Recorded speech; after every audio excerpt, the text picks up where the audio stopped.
Hi everyone, I'm Ranger Liz and I'm coming at you from Chauga County Park. I'm here at the beautiful Chauga River and today we are going to be taking a look at fall blooming wildflowers. So stick with me and we're going to learn a little bit about some of the different species that call our park home and the different things that make them special. Thanks for joining me. Late summer, early fall is a wonderful time to view wildflowers, and this time of year, asters really reign supreme. So we're going to see a lot of different wildflowers, and I'm going to point out a few of my favorites to you and tell you a little bit about them. The first wildflower I'm approaching here is called downy lobelia, or Lobelia puberula. So downy refers to some tiny hairs that are all along the stem of this flower. This blooms usually around August to October. This one is tucked into a wonderful little marshy area in our park. You can see it's surrounded by New York fern, and it's in just a really gorgeous location at the top of a spring head. Now, downy lobelia is not the only species of lobelia that we have in our park. However, it is the only one that blooms this time of year that's in our park. We also have pale spiked lobelia, but you would see that one more like in spring and early summer. The plant I have here is goldenrod. That's its common name. It's in the aster family, and as you can see, the asters are very active this time of year. This is a perfect time to catch pollinators late season, and for honeybees and pollinators like that to stock up on pollen. So this is a really beautiful one. You see it especially roadsides and old fields. So this is an early succession plant, meaning it's one of the first things that starts growing in as a field recovers from something like a fire or plowing. The plant that I have here is actually not a flower, but rather the fruit of a flower that bloomed earlier this spring. This plant is Hartsuburstin, also known as a strawberry bush. So it has these very colorful little fruits. Those are the seeds inside the flesh of this little pod that, the spiky pod that opens. So it's very colorful. It's a beautiful plant. It does great in a home landscape as well.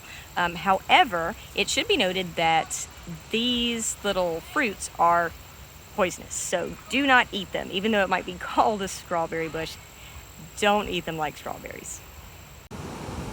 So this plant is Coreopsis tripteris, or tall Coreopsis. This is our tallest Coreopsis, and it can grow up to 8 to 9 feet tall. Luckily, this one isn't that tall, so I can reach it quite easily to show it to you. This one seems to be quite happy here, growing by our can opener rapids. You can hear the rapids in the background by the river here. It looks a lot like brown-eyed Susan, which I'll be able to show you a little bit further up the trail. This dainty little yellow flower here I have is called a brown-eyed Susan, or Rudbeckia triloba.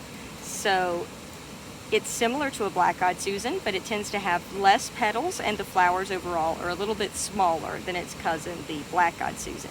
So it's also called a narrow-leaved coneflower. So this is a really beautiful one. It doesn't bloom as long as the black-eyed Susan does, which blooms pretty much all summer. But while it is blooming, it is a delight to see. Right out here in the middle of the river on our rock island, I found a really cool patch of wildflowers. We've got some very tall asters that are growing up there in yellow, and all the way down to some small little purple flowers known as elephant's foots. So this plant is known as elephant's foot. It's a member of the aster family, and you can see here the shape of the sepals, these little green leaf-like formations here at the base of the flower. I guess they thought it looked like an elephant's foot. This orange plant behind me here is called spotted jewelweed, also known as Impatiens capensis. So this is a really cool plant. After these flowers have dropped off, it will form these little seed pods which have 5 valves, and inside those valves it's able to propel the seed pods open whenever you touch them, which sends the seeds scattered everywhere. That's how they get the name touch-me-not. And there's also reported medicinal uses for this plant, although these haven't been scientifically verified. Native Americans used to use it to treat skin rashes and athlete's foot.